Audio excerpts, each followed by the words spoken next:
then all of a sudden I see this car like flying over us and like land in front of us on a median.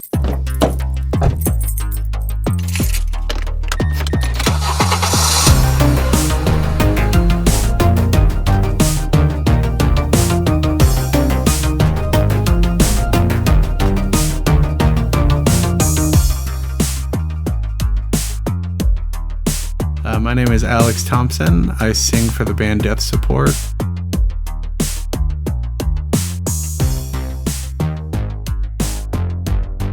My first car was a 1999 Chevy Blazer.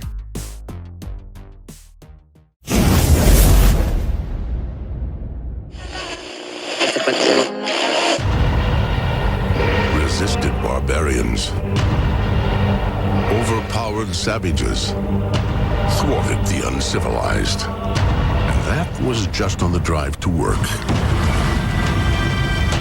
Chevy Blazer. Steel-reinforced double-wall doors, powerful Vortec engine. A little security in an insecure world. Chevy Blazer, like a rock.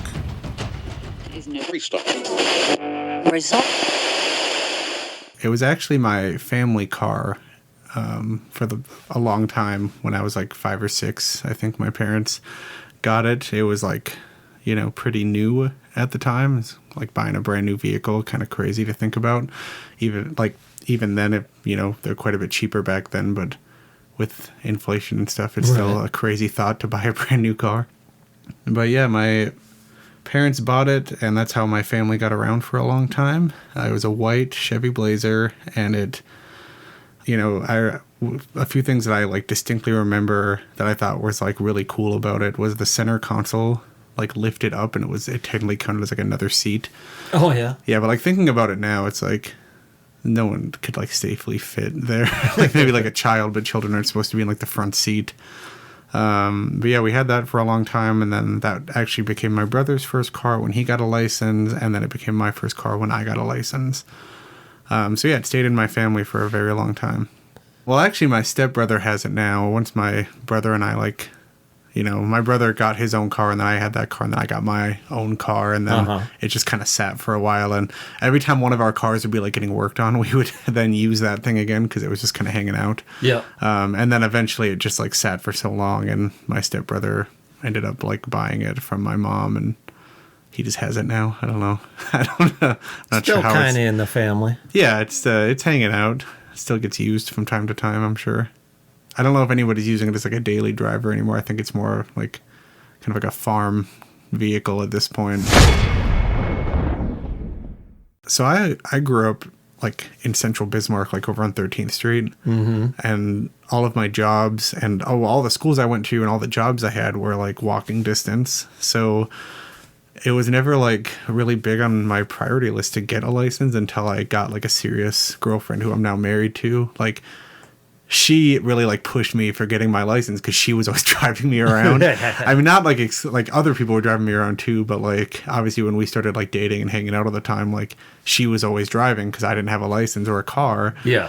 And finally she was like, when are you gonna get your license? And I just went and did it. I mean, I got my permit, drove around for 6 months, and then got the license. And obviously, like, once I got it, I was like, man, I should have gotten this sooner. Like, my life would have been a lot easier.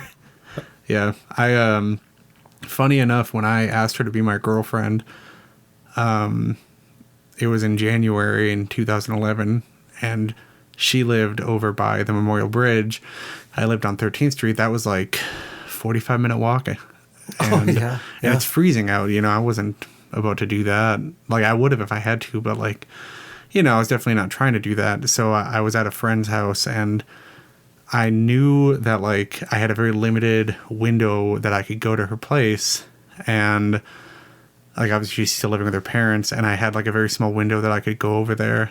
And I was so desperate to go over there and ask her to be my girlfriend that I because I wanted to do it in person. I didn't want to like text her about it, And so I like remember I was at my friend's house, and everybody there was just kind of like the party house, and everybody's hanging out doing their thing. And I remember like trying to get a ride, and everyone's like, well, where's it at? Where's it at?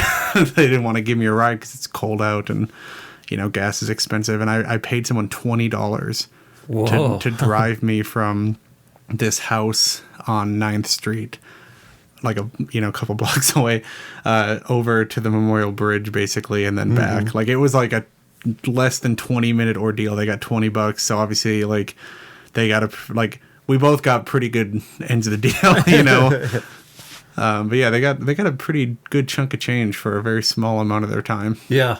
And that's your wife now. Yeah, we got married. We've been married for 5 years, and it's just been awesome. Actually, I think it's 6 years now. We got married in 2019. Okay, yeah. So yeah.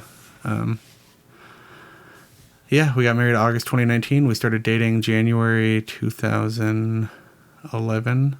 I want to make sure I get the year right on how long we've been married. Yeah. Have her listen to this. Yeah, if she does. So yeah, that would be 6 years now. We've been married, and so yeah, we've been together for almost 15 years and been married for 6. Oh wow, that's cool. Yeah.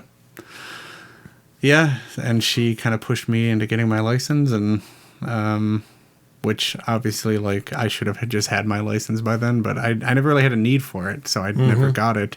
It wasn't that I didn't want it, I just didn't, like, I don't know, I wasn't, like, stuck at home if I didn't have a license, or, like, it's like I went to elementary school a few blocks away, I went to high school a few blocks away, and I worked a few blocks away. Like, yeah.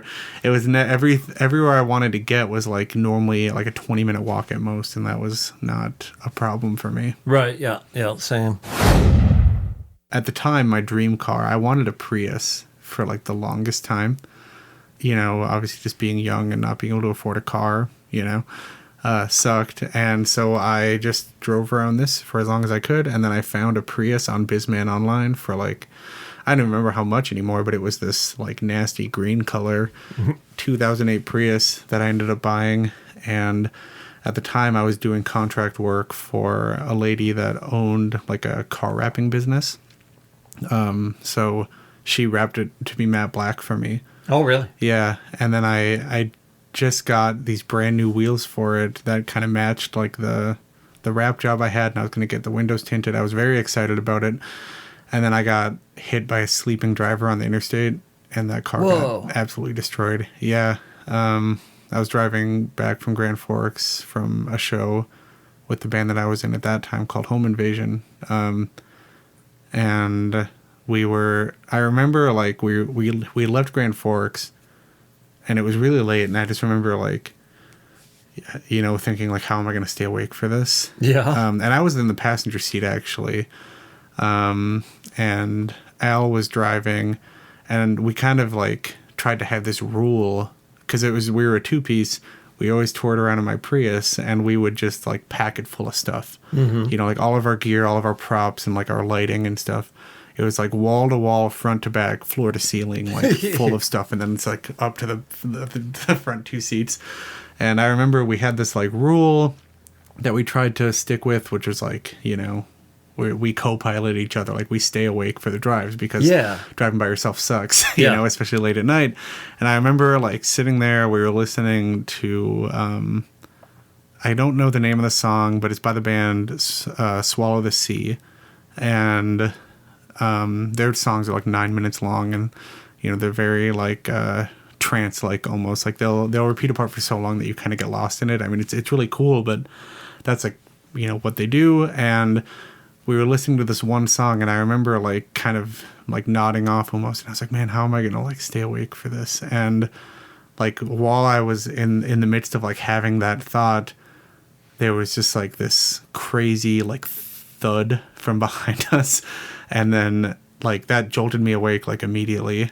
And then all of a sudden I see this car, like, flying over us and, like, land in front of us on a median. Yeah, it was like a 90s Corolla, all metal. Like, my plastic Prius, it just gets smoked by this 90s Corolla. And, like, the car had landed in front of us. Like, it basically drove up the side of my vehicle and then landed in front of us. And like, when the police showed up, they thought that we hit them because of like their car was way more messed up than mine was. Yeah. And they were in front of us, but it's because they hit us. It was right on the highway when it switches from 70 to 50 when you come into Fargo. We had slowed down to 50. That guy obviously had his cruise control on 70 and fell asleep. What the and hell? so he was still going. So as soon as we slowed down, it was like within a matter of seconds, like he hit us Okay. and like landed in front of us. And Like went over the car in a sense? yeah. Like That he is so basically crazy. ramped off. Honestly, like I am fully convinced that the only reason that like either of us, he would have been fine either way, possibly, but like for myself and Al, like I think the only reason that didn't end a lot worse for us was because we had so much shit in there. Like the amount of gear that we had, because we had like a full drum set, 2 2x12s that were oversized, a shit ton of props, all this stuff, like luggage. So like I think the only reason that we were okay was because we had so much shit weighing the car down. That's why he ended up going over us, because otherwise like he just would have like basically crushed us like a can. Yeah. Going that fast, you know, running right into us. And yeah, that's why his car got way more. Like my car was still totaled at the end of the thing, but like his, and then I went back to driving that Blazer. But he, his car was way more like messed up than ours was. Yeah, it was a crazy, like, that was like the one birthday because I turned 20 or 21 like a couple days later. And that was like the one birthday that I didn't wake up feeling like a piece of shit because I was just in shock that I was still like living. Yeah. Yeah, that was like because usually like birthdays are weird for me. Like I usually wake up and like the first couple hours I'm up, I'm just like moping around because I'm like another year of like, you know, not doing the shit I want to, or like whatever reason that people get sad on their birthdays. But yeah, that was like the one birthday that I woke up, I'm like, hell yeah, this is gonna be my year. Because I just had that terrible thing happen a couple days prior. Yeah, That's fucked up. Holy shit. and then I drove that Blazer around for a while longer. Yeah, so there's that. Damn. Yeah, that car accident was fucking wild, and like dealing with the insurance adjuster afterwards was wild. The whole thing just like was such a headache.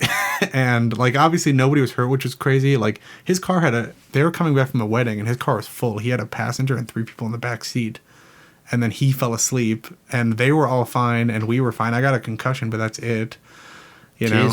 I just remember like after, because when like people talk about like time moving slow when you have like a, you know, bad experience or like a scary experience, and like that's like the weirdest thing is like, you know, people talk about it and you think you get it, but you really don't until it happens, and then you have this like this very clear moment of like time is moving exactly at the same speed it always does, but it feels like everything is like slowed down for a second. And I remember like when it happened, I like looked over at Al and I was like, I remember staring at him thinking like, man, we're about to fucking die. Like we just got like, because I saw this guy's car like go over ours, and there was a median right next to us, and I remember thinking like, dude, I'm about to die. Like this is fucking terrifying. And then when everything stopped, I remember I looked over at Al. I was like, dude, the first thing I said to him, like, we're alive. And he just looked at me and like didn't say a word. He just gets out and like goes up to this guy, because it was just like it was two different like emotions. Like I was immediately like, dude, holy shit, like we made it. And he was just angry that it happened at all. So yeah, that was kind of a crazy thing. And then yeah, everybody ended up being fine. So it was all good. Yeah. But how about the gear?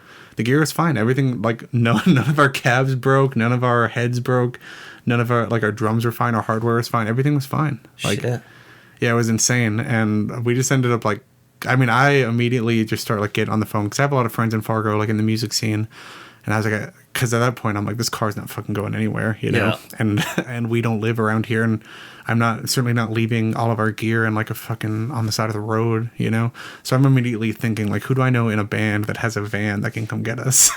So we can get our gear off the side of the road. Totally. And I'm not going to name names on who came to get us, but a guy did come to get us. Very good friend of mine now. And he came to pick us up, and he took us back to his place, and we were chilling there. I just remember like I knew that I had a concussion because I'd had one before. Oh, really? Yeah, I'd had a concussion like prior to this, so I knew exactly what it felt like. Mm-hmm. And I knew that I had another one, and I was like, okay, well, I'm not going to the doctor because all they're gonna say is like, oh, you have a concussion. Congratulations, don't go to sleep. So I was sitting there, and we'd gotten a friend to come pick us up from Bismarck, but it was like, 2 a.m. He's not going to be here for a while. Who knows if he's even leaving like right then and there. So we go to this guy's apartment, and I knew that I couldn't go to sleep, but I was also like, well, what else am I going to do, And he was watching Game of Thrones, and he was like pretty far into the show. I'd never seen it, and he was like pretty far in. And I remember just being like, so what's this all about? What's going on? And he paused the show and spent like 15 minutes explaining everything to the point where like when he hit play, I was like invested. Like, and that's what kept me up, was watching Game of Thrones. That's awesome. That was the first episode I'd ever seen, and it was like so many seasons in, but he'd gotten me so like far caught up that I was like invested, and that kept me awake until our friend showed up to get me. That's amazing. Yeah, it was really funny, and I honestly like. Such a good like friend to have, like somebody like, because he knew I had a concussion and couldn't go to sleep, Okay. And instead of he's gonna stay up because I told him, I was like, I can't, like I know that I shouldn't go to bed right now, and yeah, once he found out I hadn't seen the show, he like took the time to make sure that I knew what was going on so I could also enjoy it, which is like a way funnier option than just turning something else on. Getting someone caught up in this really in-depth show so that they can like watch it with you. But yeah, that's a good show. I mean, awesome. Especially for if you got a concussion, you can't go to sleep. Yeah, no, it was awesome. We watched a few episodes. Everything was cool, and I don't know, like the thing is, I knew him before all this happened. Like I knew this person, but we didn't like know each other super well. But after this, it was like I just had I had obviously like a way like better friendship with him, but I also like had such like a deep respect. Like this guy literally like dropped what he was doing, came and picked up someone he barely knew on the fucking side of the road, and like took me back to his place, explained an entire ass show so that I could know what was going on, and just like hung out for the whole night. And then like when it was time to go in the morning, he took me back to my car and like bought us some fucking donuts and stuff and sent us on our way. Yeah. So there's that. I know that was kind of a long story, but then I had this Blazer again for a long time. At least it felt like a long time. I just drove that around and was sad about my Prius. But also, like, it was kind of a blessing in disguise because I did have that Prius through one winter, and it was, like, kind of a nightmare to get around in.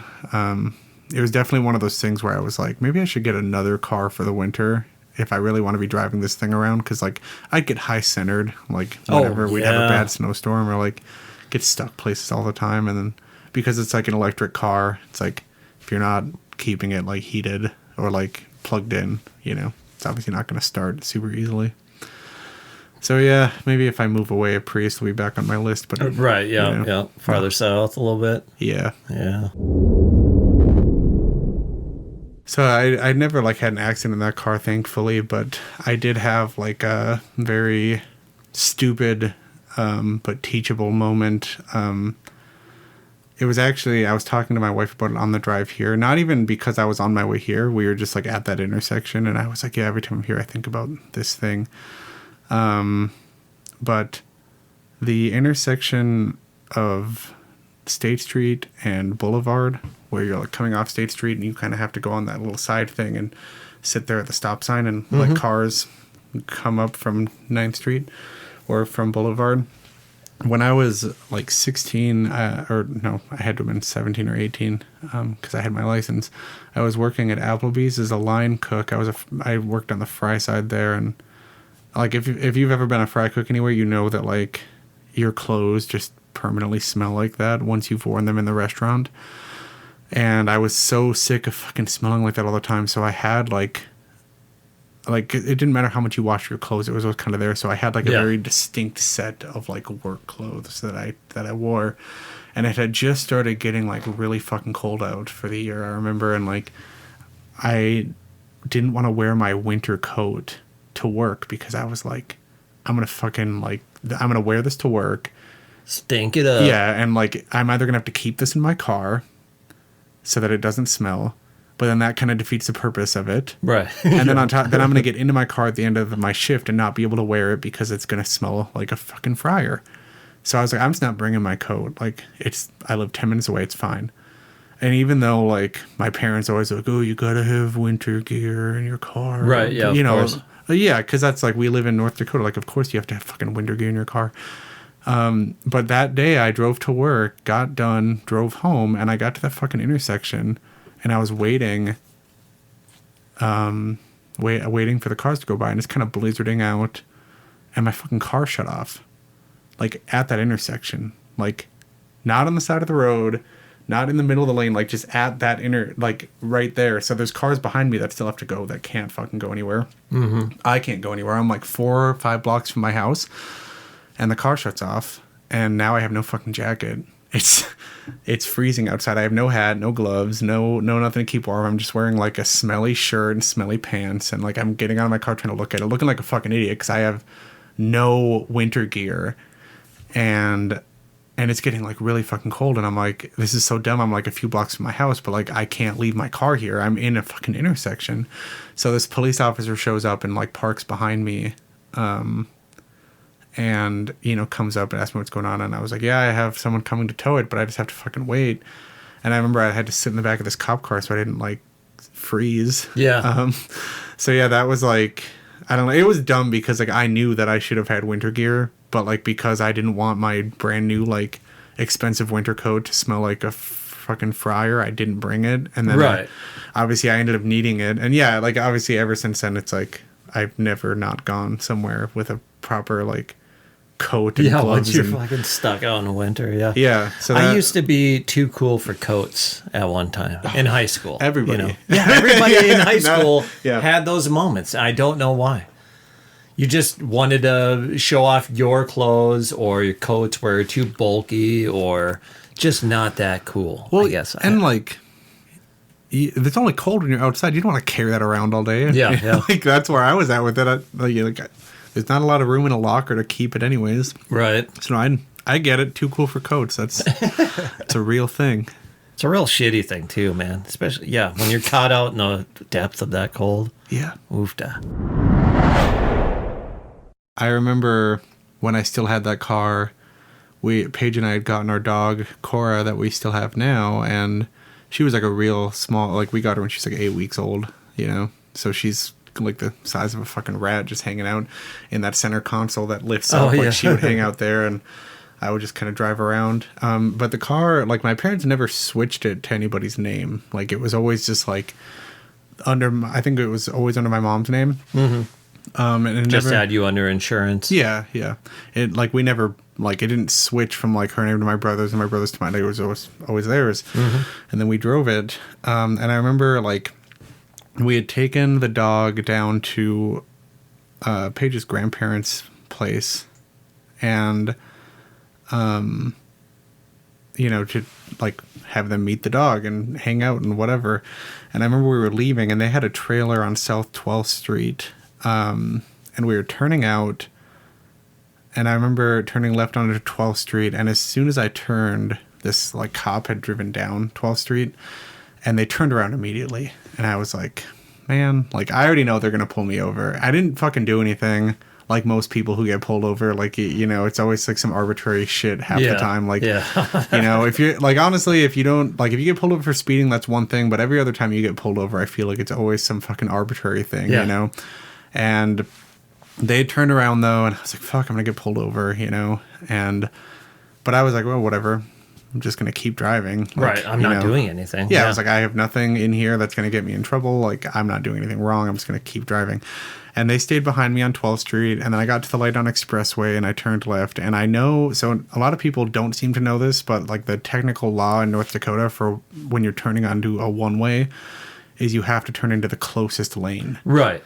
Like a lot of people don't know that. A lot of people don't. And I see it all the goddamn time. Yeah. Well, I didn't even know that. Well, and a lot of people don't give a shit, but like that's like a technicality that cops pull people over for all the time. Like if a cop wants to pull you over, if they just follow you to a one-way, you'll probably do something fucking stupid at the one-way. Right. Yeah. And then they'll pull you over. I'm always turning into like the middle lane or whatever. I get it. But yeah, everybody is. It's not, I don't think it's any more dangerous or like, it's just kind of a dumb rule. But I remember being like, well, I'm going to turn into the very first lane so that I'm not going to give this guy a reason to pull me over. There you go. I'm going to make sure that like if he pulls me over, he's going to have to fucking tell me. So like I'm going to make sure he's telling me the dumbest reason possible, because he could technically just pull me over for getting into the wrong lane. Yeah. So I pulled into the closest lane, and they do the same thing. And I was like feeling all smart, and I pull up to 9th Street at the light, and then they go to turn left to go down University. I'm like, oh, they must be fucking off, But then obviously when they do that, they're like right next to me. Yeah. And I like kind of glance over, and I see these two cops both like leaning up, staring at me. And I was like, man, what the fuck what are these guys doing? This is crazy. The light turns green. I start driving. They immediately like whip into my lane and turn their lights on. And I was like, I didn't fucking do shit, Like, they just pulled up, stared at me, and now they're, like, aggressively pulling me over. And when I say aggressively, I mean they both got out of their vehicles, like, hand on their fucking gun, walking up to my car. And I roll down the window, and they, before saying anything to me, they're like, who's Karina Thompson? And I was like, what? And they're like, who is Karina Thompson? I'm like, what are you doing? And they're like, are you Karina Thompson? And I said, no. And they're like, why are you driving her car? Wow. So basically they had ran my plates beforehand. And then as soon as they saw me, they assumed that I had to have stolen this car. That's that was their like assumption, was that I had to have stolen this car. So Paige is sitting in the passenger seat. There's a cop at her window with his hand on his fucking gun. And then, like, I'm sitting in the driver's seat, like, 10 and 2, because this guy, he's got his hand on his gun. And he's yelling at me. Yeah. Who's Karina Thompson? Why are you driving her vehicle? Not asking who I am. Not asking, like, for my ID or anything. He's just, like, he automatically is like, this guy must have stolen this car. And then... obviously, like, I give him my license and registration, and he immediately was like, you have a light out on your license plate. And I'm like, I don't have a light on my license plate. He's like, you do, and it's out. And I said, okay, well, I'm going to get out and look. He's like, stay in the car. So he wouldn't let me get out to check. But yeah, I didn't have lights on that license plate because it was a car from 1999, And no, he maintained that that's why they pulled me over, and I was in luck because they were just going to give me a warning. And I'm like, you pulled me over because you thought I stole this vehicle. Yeah. Like, and you made that very clear with like touching your fucking guns. And I have this like 8-week-old puppy like just chilling in the middle, like looking around, and Paige is just hanging out there, and I'm just trying to live my life. Yeah, good Lord, man. Cops will pull you over for any reason or make up a reason. Yeah, well, that's the thing, too. Like, honestly, I wasn't, like, smart enough to know all of my rights. I wonder, like, back what they're then. doing in the car if they're like, oh, how about this guy? Look at him. Turn around. Let's get him. All I did was follow turn you around out of a for trailer a while court. And Well, and that made me feel worse. I was like, are you guys just, like, you see someone leave, like, a trailer court and you immediately think it's a fucking criminal? Like, what kind... Like, that is such a weird... thought to have towards people who live in trailer courts, and we didn't even live in that trailer court. We were just leaving there, and they just assumed right away that we had to have been criminals. And the thing is, they followed us for so long before they got a good look at me. So it's like, I don't know, the whole they didn't have a reason to pull you over until then. Did you think the whole time that this car must be stolen, or like were you just saw me and you're like, that's not a woman? It was stupid. Yeah. And then so that's like really the only two like major stories I have with that car, other than me and my friends just taking it off jumps because we're idiots. We would like take it there. We would take it off this one jump in town. And I remember like one time we did it, and it like fucked up the door. Yeah, well, because it like, very small detail on like certain old cars, they'll have like that really thin line sticker kind of going around all of it, like that decal. Oh yeah. And like that didn't line up anymore, because when I opened the door, it kind of made this popping sound, and I was like, oh man, what was that? And yeah, it's because of when we like hit the jump and landed. They like kind of Whose car? down here. Mine. You taking jumps? It was the Blazer, yeah. Jeez. Yeah, not my proudest moment. My dad did some like modifications to that car. Like he got rid of the tape deck and added a CD player. Ooh, big in upgrade. the Blazer. Yeah, and also another weird one is he put automatic locks in there. I don't know, like he got sick of like leaning over and like he had to let everybody in the car. Okay. So he put automatic locks in there. But he also like he put this stereo or this CD player in. And my dad was always like showing me like AC/DC and Metallica and Motley Crue, like Rob Zombie, shit like that all the time. And I remember like buying my first like CD. I bought Shout at the Devil. That was the first CD that I bought. I remember I bought it at Walmart and listened to it on the way home. And it's weird because like between that CD and then my dad, I don't know, I'm not mad about it, but like my parents didn't really like gauge like what age I should be watching like certain movies. I don't think, you know, like I was watching like fucked up movies like from a pretty young age, and like obviously just like I was fine. Yeah. But like it's one thing to be like unfazed by it. It's another thing like to think about like maybe for like other reasons than like whether or not it seems to bother him. Like maybe someone at this age shouldn't be like watching Saw or like, you know. See, my mom thought I was weird because when I was a kid, I was always renting Friday the 13th, Nightmare on Elm Street movies, any like horror films at a very young age. She wasn't sitting there watching them with me, so she didn't really know what they incorporated. Right. That's she just thought, you're a weird kid. Okay, you can watch these movies. That's even better. Yeah, I think so. Well, so my dad, he showed me 8 Mile. Like we watched, because my uncle had showed me Eminem. Mm-hmm. And then, you know, I remember like asking my dad for this Eminem CD for a long time, and I ended up getting it for Christmas. So I had like a Motley Crue CD and an Eminem CD. I didn't have that many CDs. You know, I had like maybe 5 at the time, and one of them was Motley Crue, one of them was an AC/DC live album, and one of them was the Eminem show. Mm-hmm. And I remember like he told me that he had a movie about his life, and you know, so he rented that so we could watch it. And like I've rewatched that movie as an adult, and I'm like, man, this is a crazy movie to be watching with a child. Oh yeah. You know, but luckily we did do that because I remember I watched 8 Mile, and like the story, the message that I kind of got from that was like, man, this guy, like, you see in like the beginning of the movie, like, just, I don't know if you've ever seen it, but like you see like throughout the movie, he just like kind of keeps going through shit. Like his life never really gets better. Mm-hmm. But he still like chases what he wants and like pursues like music, and it's still like a big thing for him. And I remember like watching 8 Mile, and there's like the end of the movie where like shit's still not going very well for him. Like it's going a little better, you know, and he just like leaves, and he's like, I'm gonna keep doing my thing, and he leaves.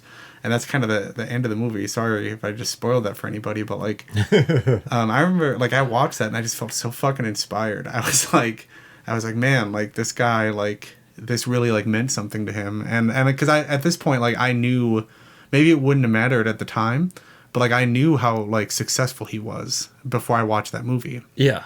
So to watch that movie, because when you're a kid, you don't understand that like famous people are the same as everybody else. Right. Like you just don't get that. You're just like, oh, this guy in this band or this movie star. Like you just think that that's just how they've always been because you're a child. Yeah. Yeah. So to see like this guy just be normal and go through like life struggles, and then to know like at the end of that movie, he still hadn't like made it. Right. But then to know that he went on to do what he's doing now, like that just really like inspired me. That like that was like the first time that I realized like a normal person could go out and do like larger than life shit. Oh yeah. And that was crazy for me. Yeah. And ever since then, I was just like, man, I want to fucking do that. Like I want to do music. Like I want to be in a band and like, you know, because I loved like listening to music and like finding like metal bands through like stuff my dad was showing me. But again, it was just like, it was never this thing that seemed like attainable. You know, but then like watching the 8 Mile movie and seeing at the end, it's like it didn't end at like this fucking pot of gold at the end of the rainbow. It just ended with him still fucking struggling. And yeah, I was super inspired.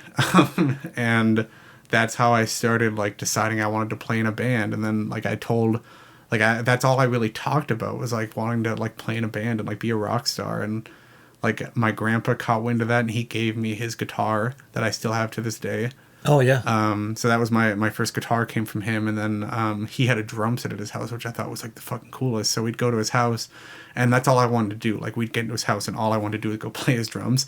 And then so my parents bought me like the shitty little drum set. And then so I had this like guitar and the shitty little drum set that was like and when I say shitty little drum set, I mean it's like a kid drum set, you know. Right. Like, Yeah.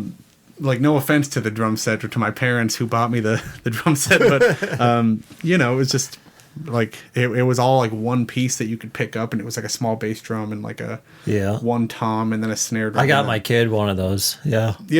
And and yeah, it was like this used thing that they just found, and so I started like, you know, I had those things. I'm like, man, this is so cool, but I still didn't know, like, you know, like all I knew is I wanted to do it. I didn't know like how to do it. Yeah, how do I do this? But this is what I want to do. I get that. And my parents were like, you know, they were like, oh well, you know, we'll get you like a couple things to get started with like these instruments, but like we're not gonna spend money and put you in lessons until you like learn a few things on your own. Which like I kind of get, like, you know, you want to make sure your kid's like gonna stick to something, but also it's like giving a kid a book with like guitar chords in it and expecting them to like look at it. Yeah, like not really how that works, you know, at all. But I remember like, you know, wanting to do music and having these things, and then things kind of got different for me because like I went to Hot Topic and I found a little like hand flyer there, you know, like the ones that you take to the library and shrink down as many times as you can to get so many on a page.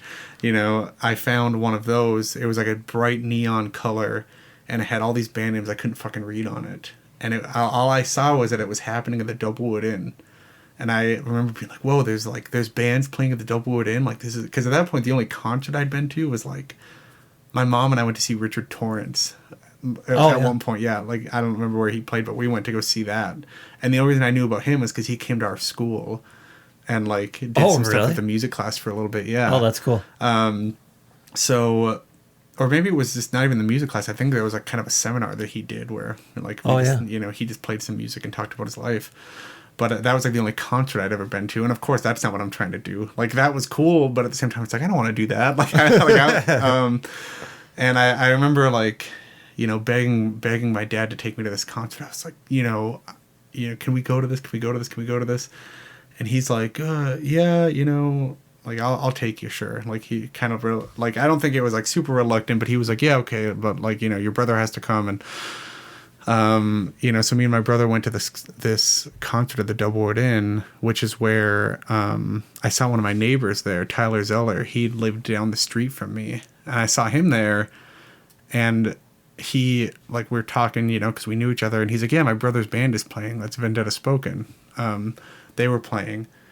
And so we stay at the show. I see, like, a shit ton of bands play. I don't even remember who played. But I know Vendetta Spoken played last.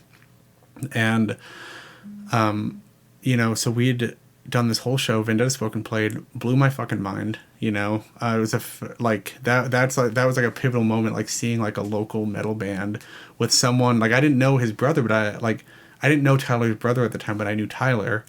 And so, like, you know, seeing that, like, there were people like in my hometown playing music was insane to me. And they were playing that kind of music, you know, and I was like, damn, this is insane. And then Tyler and I were pretty close in age, and his brother was in a band, so Tyler knew how to play guitar, and that's like my first band was just him and I. Like, we lived a block away from each other, and we both had some gear, and we were like, yeah, we should start a band. So we started just jamming in my basement and recording songs on our cell phone. That's awesome. That was like my first band that I was in. It was like within a couple months of like going to that show. Did anybody play that drum set? Yeah, I did. Yeah? I played that drum set, yeah. That's cool. And I remember like, it was kind of like I don't know, like a stick it to the man situation, because I never took lessons with the drums, but like I was playing drums in this band, and I was like, I remember thinking like, yeah, like I didn't need to take lessons, but I wasn't very good, but like I was doing it, and then like I just started going to every show after that. It was like, oh yeah, any show that was happening, I was just going, and it was like. At the time, I don't remember. I think her name was Casey. She was kind of doing all the Doublewood Inn shows and the stuff down at like the Ambets. So, you know, I was meeting people through these things, and that's how I met people like Eric Way, who used to play bass in the ID. He was working at Hot Topic, so I'd go into Hot Topic all the time and chat it up with him. So, and he was playing in a band called The It, and then I met like Sasha and Arif. They were playing in the Jump High Five. Oh yeah. So, you know, so I met all of these people. And then, you know, I'd never like played a show with my band, but Tyler and I were still like writing stuff and trying to like figure out what we wanted to do. And then through like, you know, so I went to the show, and I remember like, it's weird how things work out, because like at the time when something like kind of shitty happens to you, and this wasn't like the shittiest thing that could have ever happened to me, but like, things like you meet people along the way through bad things that like make the things less bad, if that makes sense. So I remember in 6th grade, that's when I went to this show for the first time, was in 6th grade. And damn, young kid, holy cow. Yeah, I was like the youngest person there, and my dad was there, obviously like not wanting to like hover over me and my brother, but also like, you know, we're at a all ages show at a, like, you know what people are doing in those parking lots, you know, like you're drinking, you're smoking, like whatever. I was out there, yeah. Yeah, so he's like, you know, he wants us to like have our experience, but also he's like, you're children, and you know, right, this is a different environment. Yeah. And so I got in trouble in 6th grade. And when I say I got in trouble, it's like, I like to this day I think that like, I think it was an overreaction on everybody's part. But me and my 2 friends in music class, we'd always just fuck around. Because, like, music class in, like, elementary school, you know, especially when you, like, think you're fucking hard. Like you're listening to, like, Motley Crue and shit. Like, you know, you're going to music class, you think it's stupid. Like, right, you know, you're like, this isn't music. And you're like, too cool for it or whatever. And me and my friends were always fucking around in music class. And my teacher had, like, a total meltdown over it one day. She, like, freaked out, and she's like, if you guys think that what I do is so easy, then why don't you do it? And I remember just being like, all right, whatever. And she's like, yeah, next music class, like, you guys each have to, like, take turns teaching the class. And I was like, yeah, that's, like, the easiest thing I've ever heard, you know, at the time. Because all we did was, like, have songs play and we'd sing over them, you know. She played piano, but like sometimes we'd just have them play on like CDs and we'd sing over it. I'm like, yeah, that's like the easiest thing in the world. So I did it. I remember I made everybody sing the Canadian national anthem because I thought it was funny. Because at the time I didn't know other places had national anthems, because, you know, I just didn't know that. Right. Like, you don't learn a lot about like other countries and their national anthems. No. So I remember like I took a music book home and like read up on songs, and yeah, there was the national anthem for Canada, and I'm like, yeah, this is pretty funny, we're gonna sing this in music class when I have to teach it. But like a few days later, I got called down to the office, and there was like this school counselor and my parents and the principal and the music teacher, you know, this whole thing. And I was like, what the hell, like, is going on here? I thought I did a fine job teaching that class, like, you know, and I thought that she freaked out for no reason. Like, yeah, I was being like disrespectful, obviously, because I'm a child.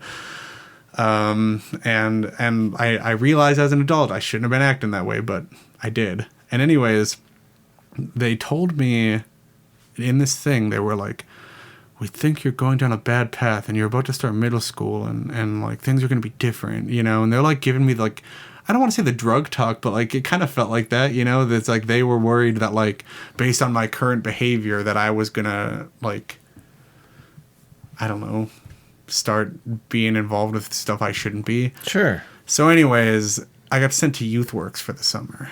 Oh, okay. And so I had to go to this like daytime program. Is like summer camp. And the funny thing about that is I had to go there, my brother just really wanted to come with. So I got sent there. Like I was like told I had to go. Younger brother? Older brother. Older brother. Okay. 14 months older. Okay. Yeah. And he's the one who had to go to the show with you. Yeah. Only brother? Yes. Okay. Only brother. So we go, and so it's just like me and a bunch of other kids that like don't listen, or like, you know, have had run-ins with the law to some extent, or like problems at school or problems at home, or, you know, whatever the case may be. Some sort of circumstance where you end up in like a youth program like that. And then there's just my brother who's just like wanted to hang out for the summer. But through that is how I met you. And I remember at Youth Works, I saw all these posters everywhere for this band called Wicked Darling. Oh yeah. And I was like, who's this like this random, because I knew it was a band, but I didn't know like anything about it. I'm like, who's this random like band that's just like all over the place? And I remember like looking it up on MySpace, and you know, anyways, like fast forward like a couple days, then I see you at Youth Works, and I'm like, that's the guy from the poster. Yeah, like he's in this band. So then I'm like, I gotta talk to this guy and like, you know, see what's up, because like I want to be in a band and this guy's in a band and like he works here and this place can't be all that bad, you know. So then I started like talking to you, and then I found out that you like you had a recording studio in your basement and you were booking shows at the Eagles Club, and you were doing all this stuff. You were in all these different bands, and I remember like very shortly after meeting you, we talked about music. We talked about like, you know, Wicked Darling and your other bands, and I started coming out to shows that you were doing, which were totally different than like the other ones, because the other shows I was going to, those were like just metal bands, and you kind of had like whoever. Like I remember like the shows that you were doing were the first ever like mixed bill shows I'd ever gone to, and I remember like I would show up to those shows and just see like all these different genres of bands playing. I'm like, man, there's like a lot of shit going on. Right. And, you know, like I would show up to these, and, you know, I was always getting dropped off in that first car I had, by the way. My dad's always dropping me off in that Blazer at these shows.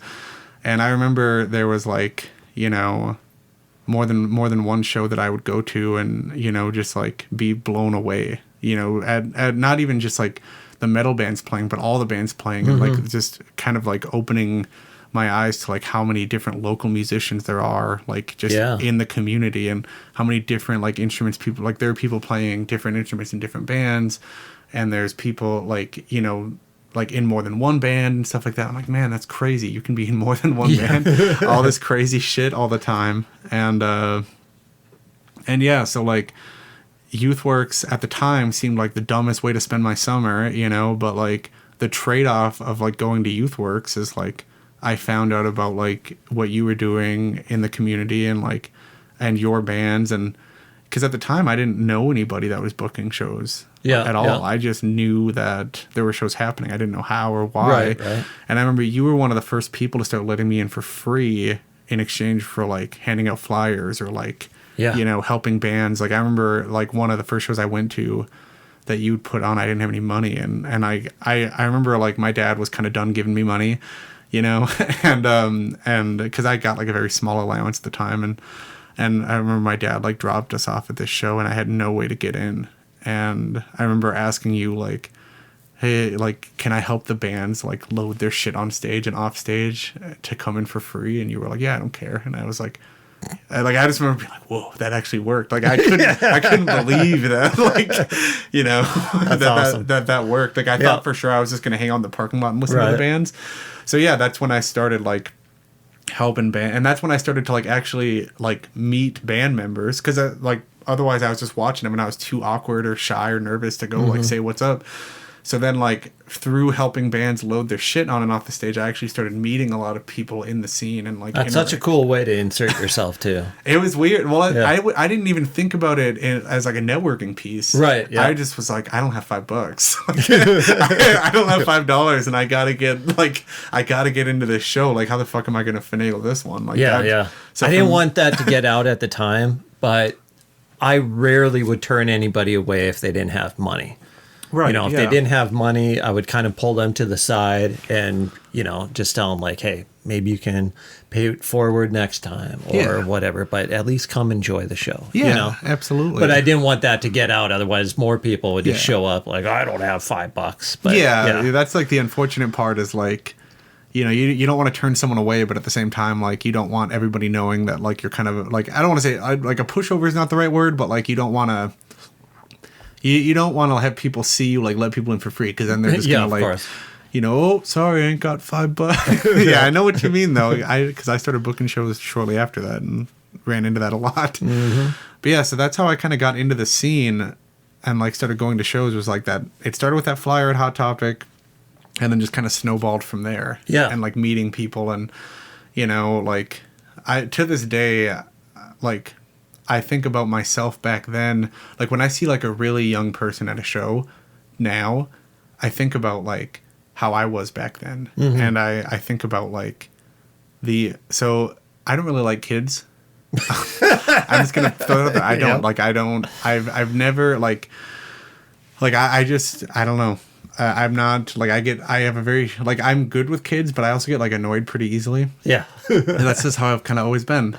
But like when I see like a younger person at a show, it's one of those things where like I instantly, it's like they can do nothing wrong. Like I would never be annoyed by them because I think about like how important it was that like older people, like adults or like older teenagers, didn't treat me like shit. Right. Like I think about how like I got into what I was doing, into what I am doing, because other people saw this and like this little shit like 13-year-old show up, and instead of like be rude or like ignore, like for the most part, like aside from a few people, I feel like everybody that I met was super nice to me, and they were super like, oh, that's so cool that you're like young and want to play music, and like here's some resources, and here's like how you do this and that and whatever. Yeah. So like for me, I always like I get so fucking stoked when I see young people at shows, because that means it's like still happening. Like I feel like it's everybody's responsibility when you're in the scene is to make sure other people are coming into the scene and like have a spot to like hang out and like be themselves or meet people or whatever, That's awesome. That is amazing. Yeah. Also, fun fact about YouthWorks, and this is how I've never forgotten when your birthday is. Oh, shit. The Dark Knight was coming out. Yes. The midnight showing. And I remember I was like a huge Batman fan, and that movie was like, it got delayed because Heath Ledger died. And I remember like, and this was like right after you and I had just met. And I remember like we would talk about, other than music, we talked about like Batman because we both liked it. Yeah. And I remember saying something about going to the midnight showing, and I was like, yeah, are you going to go? And you were like, yeah, I don't know if I'll be able to get tickets. And I remember like I called my dad and I was like, hey, like, can you get 2 more tickets? And he's like, what? He's like, for who? And I was like, this guy at YouthWorks. And I was like, he really likes Batman. He's like, well, how do you know this guy? I'm like, he works here and he like plays in bands. And my dad's like, so you don't really like, he's not like your friend? And I was like, well, no, but like, yes, no. He's like, well, how old is he? I'm like, I don't know. And I was like, he's like older than me, he's like an adult. And my dad was like, so you just want to buy tickets for this guy that works there just for fun? And I was like, well, it's his birthday, and like I know he really likes Batman, and like we kind of talked about Batman together. And I was like, can you please just buy the tickets? Like I'll pay you back for them. And he was like, I mean, I guess. And I gave you Batman tickets. Yeah. I gave you 2 midnight release tickets to see Batman. And at the time, like, I did it because it was a nice thing to do, but I also was like, I was kind of like scheming at the time. I was like, well, this guy, like, I want to be in a band. This guy's in a band. Like, if I, like, get him these tickets, like, I feel like at the time in my brain, I was like, if my band ever needs a show, like, if my band ever starts and we need a show, I feel like if I get him these tickets, like, it's kind of like this trade-off. Like, at the time, I didn't know that, like, you could just be friends with people and do cool shit. It was like everything was kind of transactional. Oh, yeah, sure. So I was like, I'll get him these tickets because I know that he would like that. But also, like, then, if I ever want to get on a show, he'll remember like that I got him these movie tickets, and like there was this whole thing in my brain of like how to get like what you want out of like the music scene. Yeah, it was a weird thing, but yeah, so that's like a core memory of mine of that like year was like meeting you, going to these shows, and like getting you these tickets because I thought that was like my ticket to like being successful in the music scene at some point in my life. That's so funny. Well, it's like it's one of those things. I do remember that though. That was at the Dirt Mall, right? Yeah. Or the Gateway. Mm-hmm. Forgot what the theater was called at the time. Yeah, Carmike. Okay, yeah, that was a lot of fun. Such a huge line too for that movie. And I miss midnight openings. Yeah, they're awesome. They were honestly. I didn't know we were gonna get rid of them. Yeah. So I feel like I took them for granted. I thought they were cool, but I didn't think I'd ever have to be like, I miss midnight. Like I was like, this just must be how movies work. Yeah, midnight showings, and bring them back. Yeah, please do. Jeez. So the first band that Tyler Zeller and I had together was called The Broken. That was it. That it was just him and I. And then when I got into middle school, I started meeting other people that could play instruments, and I joined a band. Tyler was in that band too, called We Conquered the Sky. Mm. So I was in that band for like not very long, and Tyler wasn't in it for very long. But that was like the first band that ever recorded. We recorded here. It was like 30 seconds worth of music, because we didn't really like practice as much as we should have, but we had a lot of music because like two of the guys in the band could write songs like pretty efficiently. But yeah, so there was that. And then that band, like I kind of realized like after a couple of years of doing that, because I did that, well, actually probably for 1 year. I did that from like 7th grade into 8th grade for a little bit. And that just like very quickly turned into like, we had like 2.5 songs that we'd practice, and then the other songs they were all written, but we'd never like sit down and practice them and rehearse them or like turn them into real things. They were all on good. The guitar player at the time, he was really big on Guitar Pro. Like he could write songs on Guitar Pro very quickly. So we had all these like probably 7 or 8 songs, but we only ever like bothered to learn to it because he'd write them and we'd all have to learn them. And at that time, that's when I started singing for bands because I realized I was no good at like playing an instrument, not in the type of music that I wanted to play anyways. So I started singing in bands, and so I did that for a couple of years, and then that just turned into like us hanging out. Like it was like, okay, well we practice on the weekends because our drummer lived in Elmont, so he would like come to town on a Friday. And then we would just hang out till Sunday, basically, and everyone would stay at my place. And we would just like, and like at the time I was like, yeah, this is like band practice, Yeah. But really, we were just like doing the songs for a little bit, and then we just go like fuck around and order pizza, Yeah. And then like once I kind of realized like we played one show, and that was my first show I'd ever played, and it was like it was still like to this day like one of my favorite shows because we were just like we're all like 13 and our drummer was like 17. It was his like first time playing in a metal band, and we like.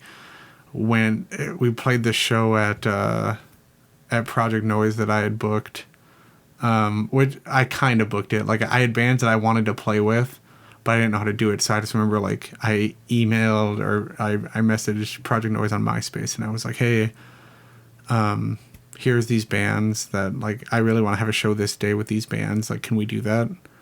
And I'd already messaged the other bands and got them to say yes. And but I didn't know that was like how easy it was to book a show. Yeah.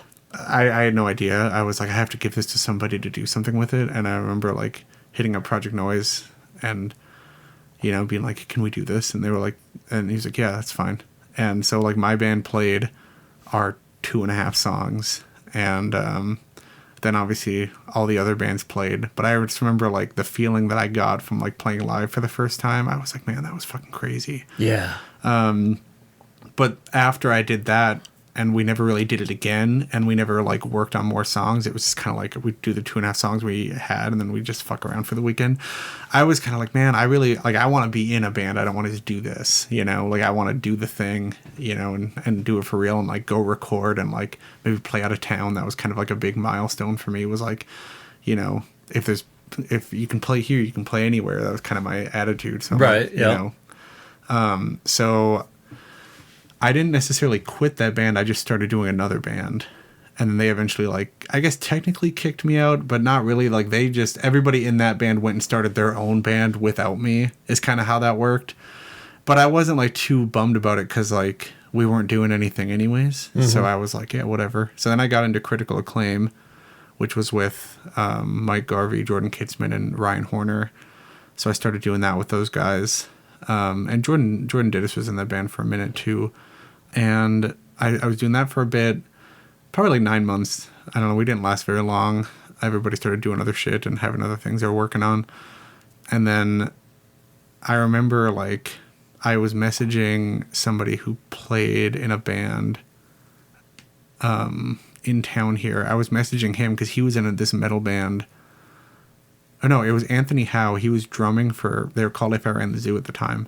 Oh, yeah. And I remember, like, messaging him and being like, you know, I was texting him and I was like, man, I really, like, I don't know what to do because, like, I really want to be in a metal band. And I've just, like, the one metal band I was in, we didn't do shit ever. And then, you know, now I'm in this, like, punk band and I don't really like it all that much. I was like, it's cool because we play shows, but I'm not really, like, a super fan of, like, what we're actually doing. And we're going to break up anyways. And I just remember being like, I just want to be in, like, a cool, like, local metal band, and I don't fucking know how to do that. Like, I don't know who to talk to. And I remember he very, like, pretty much, like, spelled it out for me. He was like, he's like, well, you know the band From Above? And I was like, yeah. You know, I've seen them at shows.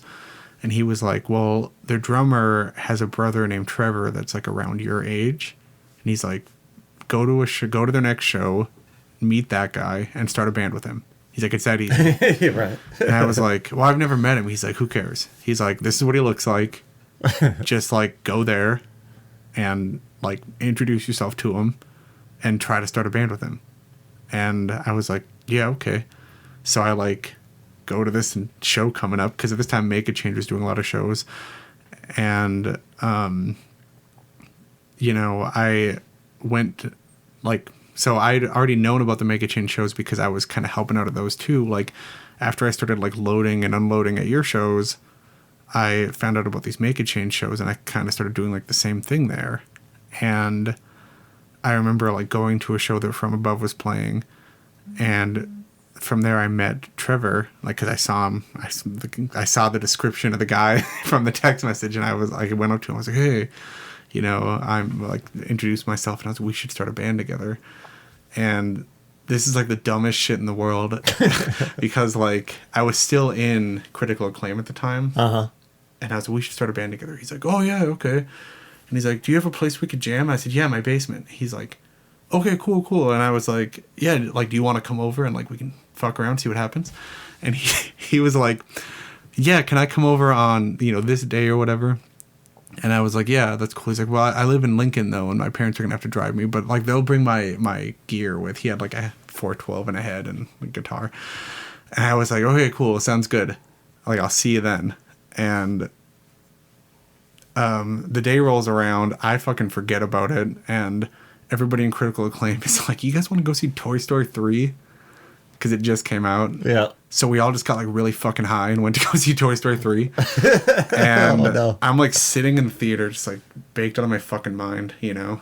And I start getting these, like, texts. It was Trevor. He's like, hey, man, I'm outside your house, but nobody's answering. And I was like, fuck. And I remember being like, guys, like, I was supposed to, like, hang out with it. And I didn't want to tell them I was, like, starting a new band. Yeah. You know? So I was like, I was supposed to hang out with this guy, and now he's, like, at my house. And they're like, dude, just shut your phone off.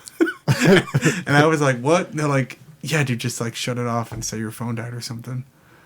And I was like, yeah, that's, like, really good. So I shut my phone off, and like, he was just at my house with his parents from Lincoln. Like, you know, they drove like all the way in and, like, made room in the car to bring all this shit. And he's just standing there, like, and I bet they loaded that shit out of the car too. Like, he's just standing in front of my house. And I was just at this movie, like, at Toy Story 3 and, like, not thinking about it. I told him about that years later. Yeah. Because I remember like I went home and like turned my phone back on. I was like, dude, I'm so sorry, my phone died. I forgot the whole thing. Yeah. And he's like, oh, was he still there? No, of course not. But he's like, no, it's fine.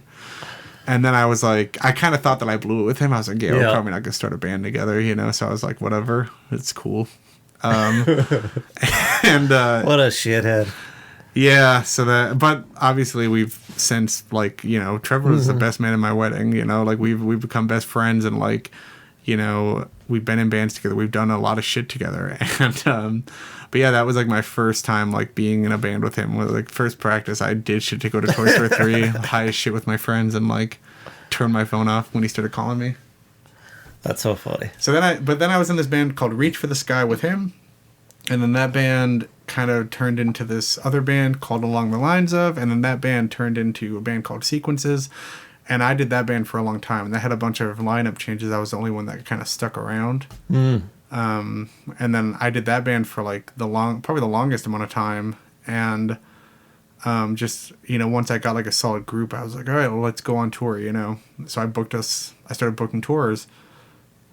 And they were never anything big or long. It was always like a few days in North Dakota, a couple days in Minnesota, Yeah. Maybe down in South Dakota if I could find something, just like 10 days at most. And I remember like doing that. And, eventually like I really thought that we had something good. And like I was going to do, I booked this like almost 3-week long tour in the summer of 2017.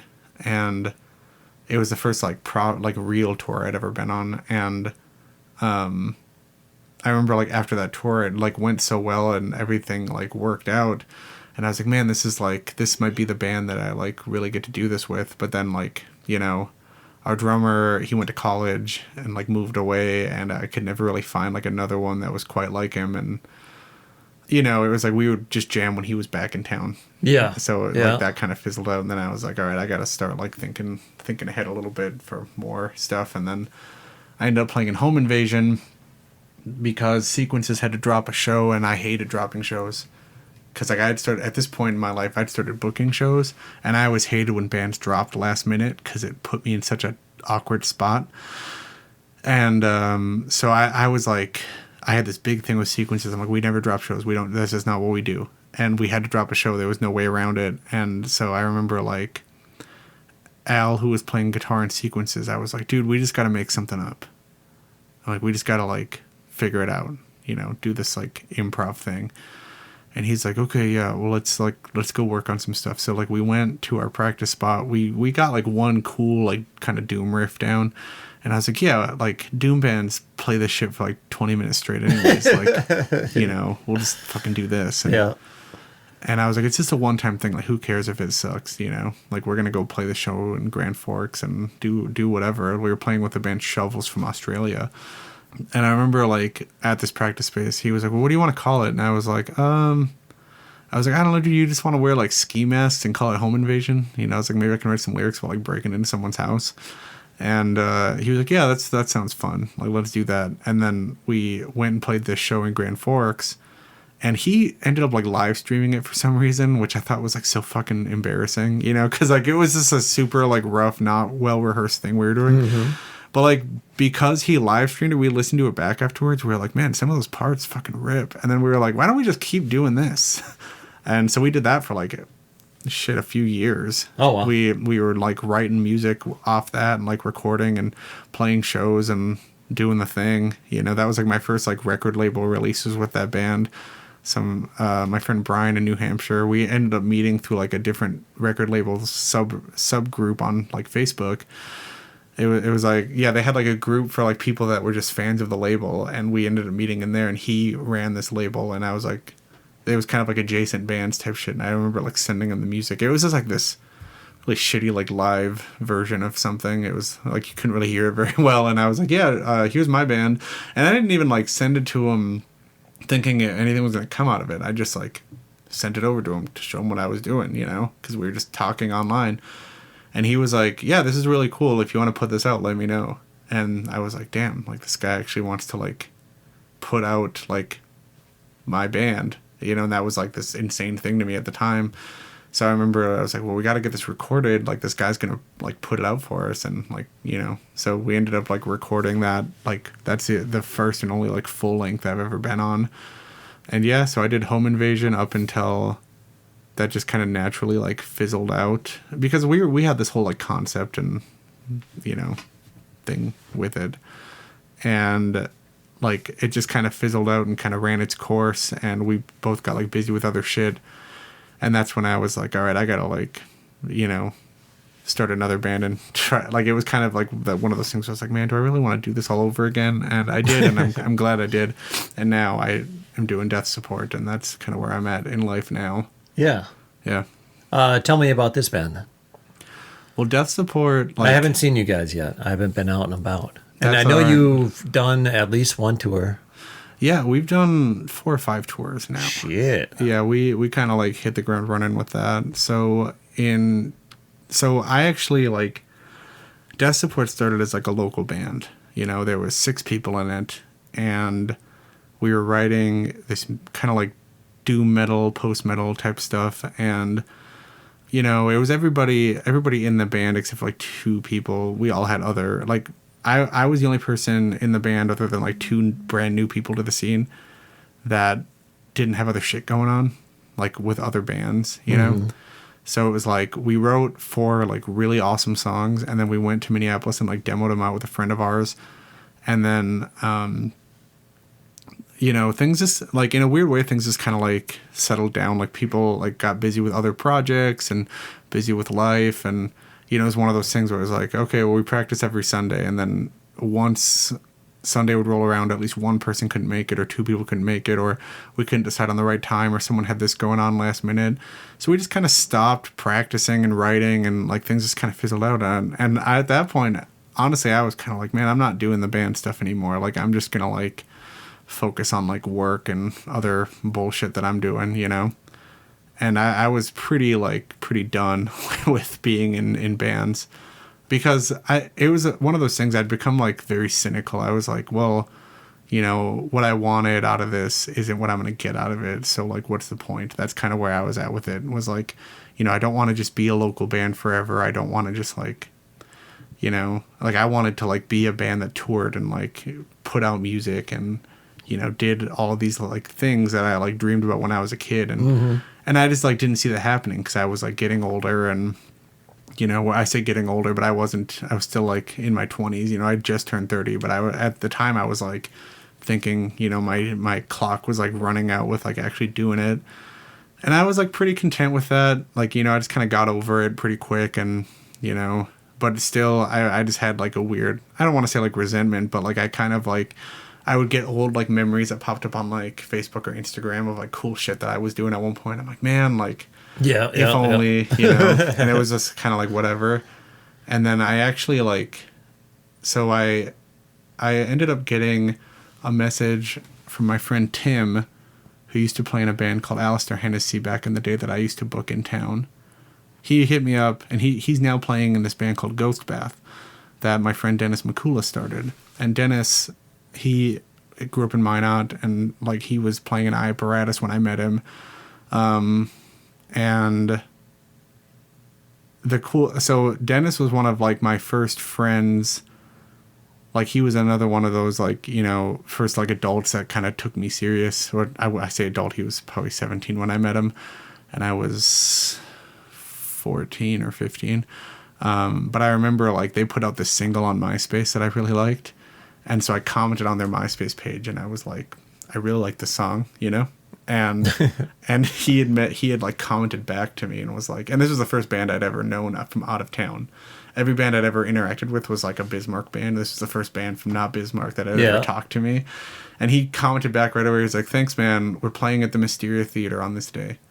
And I was like, dope. No, I was like, I can't go. It's 18 plus. Like, I can't go. I'm sorry. And I remember getting this message back, and I he was messaging back, like, really quickly, which I thought was cool. Like, I was like, whoa, he's, like, actually talking to me, you know? And I get this message that was like, fuck that. Come to the back door, we'll get you in. That's awesome. I was like, hell yeah. So I showed up. It was November. It was snowing, and, like, you know, or October, November, but it's North Dakota, so it's, like, already snowing out. I'm like in the alleyway of the Mysteria Theater, and I don't look 18 at all at the time. Like I'm wearing like a dumb hat, you know, and like just hanging out back there. And he comes back. He's like, this dude wearing like all black with his hood up. He's like, "Are you Alex?" I was like, "Yeah." And he's like, "Oh, I'm Dennis. Nice to meet you." And I was like, "Oh, dude, thanks so much for getting me to the show." Like nerding out, you know. And like, so he sneaks me in, and like the whole time I'd like, he's like, "Oh, just stick with us. They won't fuck with you, you know. Like the staff won't like ID you or ask you to leave. Just like stick with us. It's fine." So I got to hang out with this other band all night. Cool. Yeah, it was him. It was BJ Moore was in the band, so that's when I met BJ, and I met Cody Ham, and I met Patrick Finicum. You know, I met all these guys. Like Dennis introduced me, and we're just like hanging out, and I'm like, dude, I'm like, I just remember being like, whoa, I'm like hanging out with this band, like, you know, that's not from Bismarck. I'm like, this is so fucking cool, you know. And this was a band like this band had toured and like done a lot of shit, you know. And I was like hanging out with them, just feeling like I was so fucking cool, you know. And they were like, asked me, they're like, "Well, what do you do?" And I was like, "Well, I'm trying to start this band, but, you know, like, my last band didn't work out, and I kind of want to, like, I think I want to book a festival, but I don't really know anything about that, and, you know, I don't know like how I'm gonna do this or whatever." And I just remember Dennis was like, "Oh, well, if you do it, we'll come play." And I was like, "What?" And I just couldn't believe it. I was like, "You'll come play my festival?" They're like, "Yeah, like if you start a band and like do the festival, like we'll come play it." And I was like I was like so fucking sold. I was like, "Dude, yeah, I'm 100% doing this." Because I was like, "Oh, I have a band from out of town that's gonna come here, and like, you know, this is fucking crazy." Like, you know, freaking out about it. And so I like booked this festival, and they came and played, and we just like stayed friends after that. You know, they always like supported my band, and I was always like coming to their shows or getting them shows in town and stuff. And so like fast forward a couple of years, Dennis gets out of music because Apparatus breaks up, and he's like, "I'm not going to do music anymore. I'm going to focus on," you know, at the time I think it was a film project. And so he sold his gear, and then he ended up like a few months later, he was buying gear again because he bought some gear from my band. Yeah. I remember I drove it up to Minot. He was working at Best Buy. I drove this piece of gear up to Minot and, you know, dropped it off with him. And I was like, "So what are you working on?" He's like, "Oh, I got this new like black metal thing I want to do." And I was like, "Oh, that's cool, man." He's like, "Yeah, so maybe we'll get to play shows together again soon." And I remember like leaving, and I didn't really know what black metal was at the time. I was like, "Black metal, you know, what's that?" So I started looking up black metal. And that band that he was talking about was Ghost Bath. So he started this band called Ghost Bath, which now, if anybody doesn't know, like they just got back from Asia. Like they're like touring the world. They've got several records out on Nuclear Blast. Like they've toured all over the place. They've played a ton of huge festivals. I mean, like they're like, you know, obviously. Sorry, I don't know if you had to get that. No, that's fucking. No, I should have had that. All good. But so yeah, he ended up starting this band called Ghost Bath that kind of blew up, you know, online, and then got, you know, very popular in different corners of the world. And so that's like his full-time project now, you know. And the guys in Alistair Hennessy ended up kind of joining that band with him to be his live band. And they've been a band for a while now, and like that's, you know, they've been doing it for 10 years at this point. And I get a message from Tim that was like, "Hey, our merch guy can't make it on this tour we're doing. Can you come out and do merch for us?" And like I said, at this point, I'm like kind of out of the game, you know? And I was like, but I'd never like gone on like a real, like this is like a full US tour, like all over the place. And I was like, yeah, I could probably do that. I could make it work.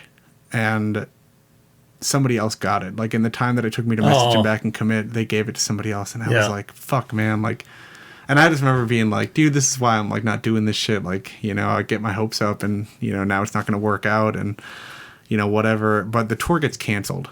Like almost like within a couple weeks of that, the tour ends up getting canceled because the band that they were touring with from Europe, they had some visa issues. So the tour got canceled and rescheduled. And I just remember being like, man, like, you know, maybe I can do this, you know, with them then. And I sent a message like, hey, like if this person can't work out for this time, just let me know. And he was like, okay, sounds good. Like, you know, we'll keep you in mind. And then a little bit of time goes by and I get this message from him again. He's like, hey, can you do merch for us? This is coming up. And I said, yeah, I can do it. And then, like, again, he's like, oh, sorry. Like, we gave it to somebody else. And, like, I know how it is. You're, like, asking several people at once. Right, yeah, probably. You just need to get it filled. And I remember him being like, oh, this other person can do it. And I was like, fuck. I was like, all right, man, sounds good. But then I get a message, like, later on, like, maybe within a day. And he's like, you know, it kind of sounds like they can't. Like, they're not really sure. Like, you know, they can and they can't and they can and they can't. And he's like, can you do it for sure? And I was like, 100%. And at this point, I had no fucking idea if I could do it. Right, yeah. You know, but I was like, fuck it, I was like, 100%, I can do it. Because I knew that I was going to do it no matter what. Like, realistically, I hadn't worked it out with my job. I hadn't worked it out with, like, you know, with anything. But I was like, I got to do this. You know, this is like a thing that I just have to fucking do. Yeah. And I was like, yeah, I'll do it. And that was it. They were like, okay, we're bringing you with. And so I met up with those guys in Minneapolis, and we drove out to Pittsburgh and got to Dennis's house, and then, you know, went down to Philadelphia to meet up with their fill-in drummer, whose name was Alec. And so I did this whole U.S. tour with them, just selling merch. And when they were practicing, I remember Dennis was like, Alex, do you want to do guest vocals every night? Like, you can just pick a part in the song and come up and, like, do the part. And I was like, yeah, that's fine. Like, that sounds fun. And if you don't mind, like, obviously I'll do it. So I started doing that. And, like, within a couple days into this tour, somebody had tagged me in a video that they tagged Ghostbeth in, and then Ghostbeth shared that to their story, and then all these people were messaging the Ghostbeth page, and they're like, who's that guy? Who's that guy? Who's that? Like, what band is he in? All this stuff. And Dennis was like, well, what should I tell them? And I was like, well, I'm not really in a band. And then he was like, well, do you just want me to give him, like, your personal Instagram? I'm like, well, that sounds fucking exhausting. No. And I was like, I don't know, I just kind of had this, like, light bulb moment of, like, you know, they don't have, like, even though I'm not planning on being in a band, they don't really have to know that about me. And I was like, and I still had the Death Support Instagram, and I had come up with that name on my own, and, like, I was kind of, when we stopped being a band, I was really bummed I would never get to use it, because I love that name a lot. And I was like, here, just give him this one. And I gave him the Death Support handle. So he started telling people that's the band I was in, even though there's no music out or anything. And so I started getting all these followers on this Instagram account. Oh, cool. And all these people, like, messaging me and tagging me in, like, videos and stuff. But at the time I was like, I'm not fucking doing this band. Like, I'm getting all these people are messaging me and stuff, and it doesn't really mean anything. But I was like, but it feels, like, cool to see, like, the people like how I sound and stuff. Yeah.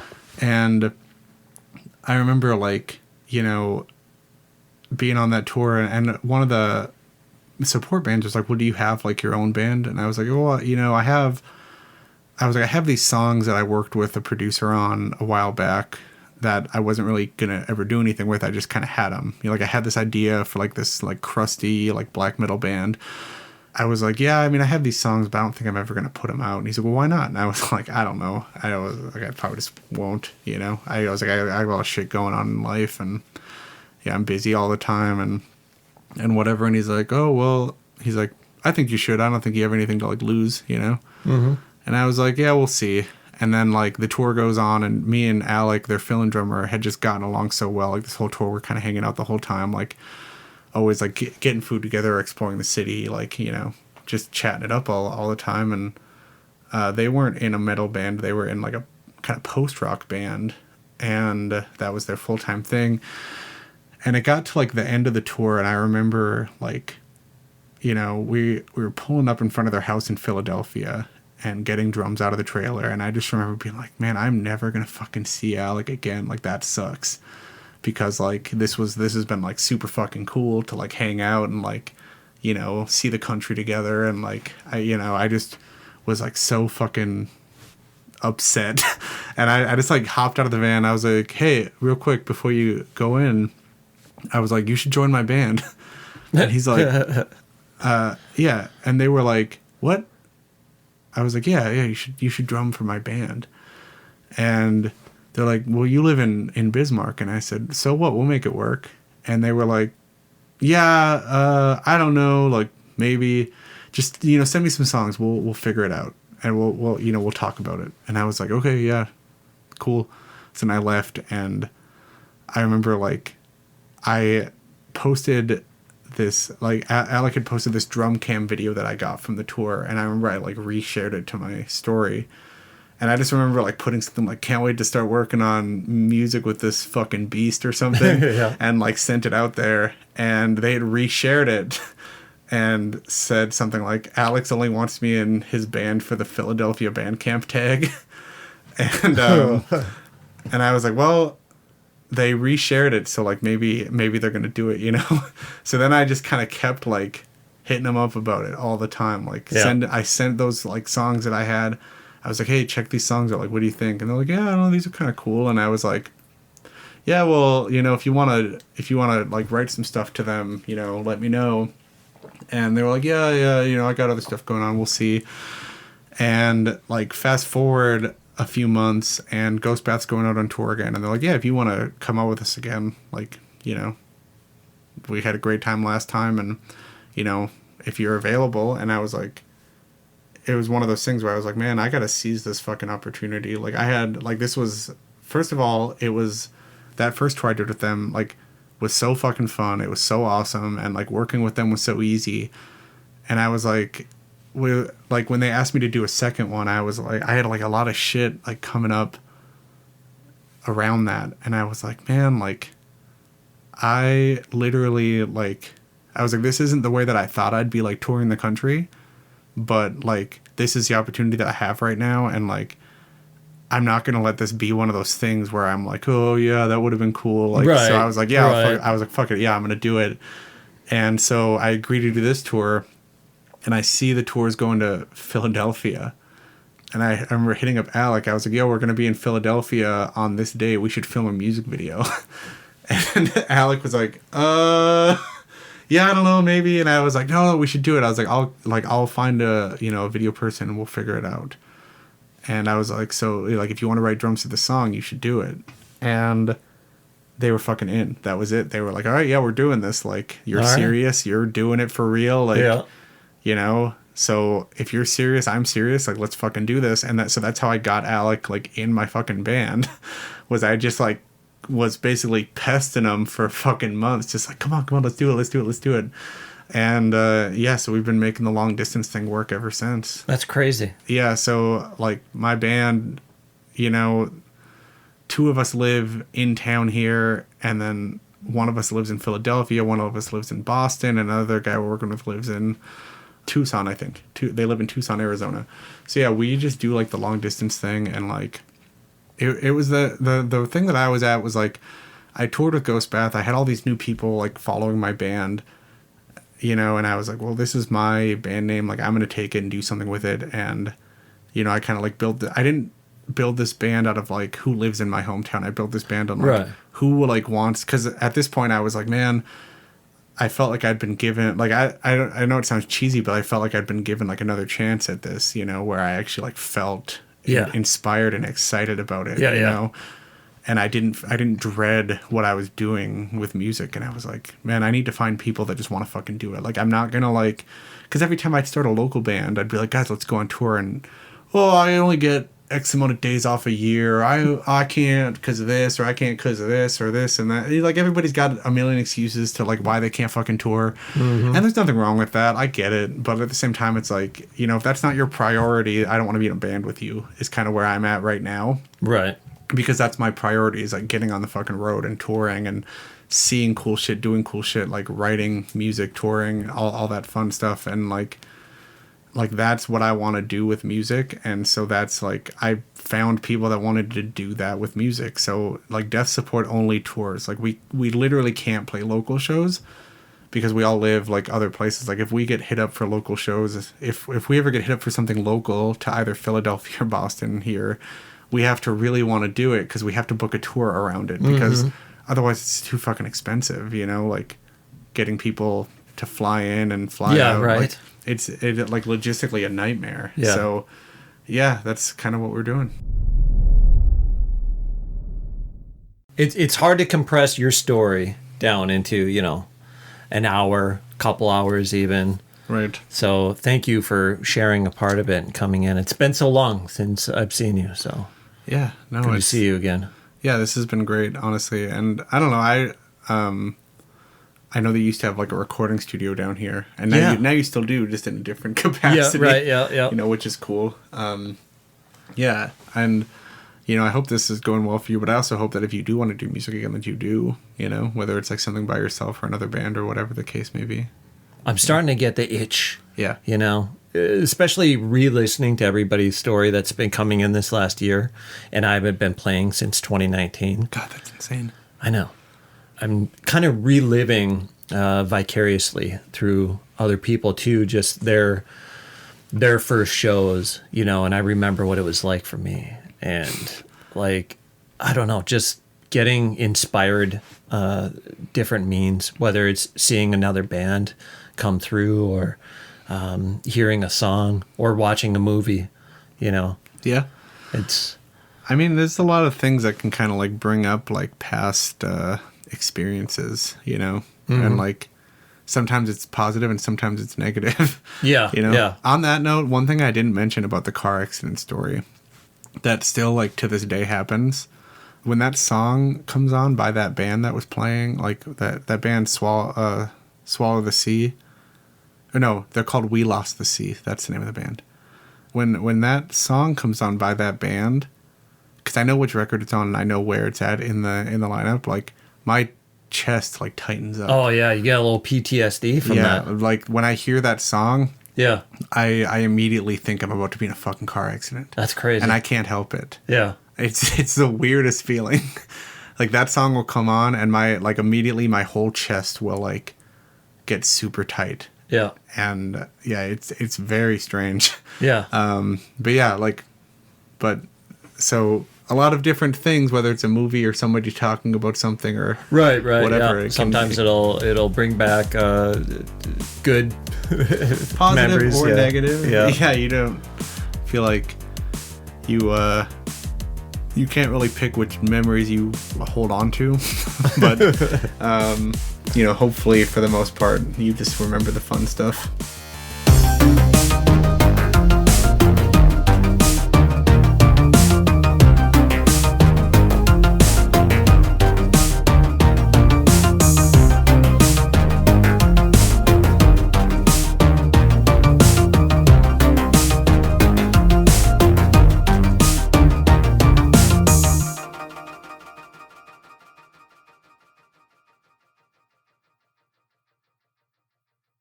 Yeah, I'm sorry all my answers are so fucking long. No, I love that. That's yeah, hopefully there's like quite a bit for you to clip up in there.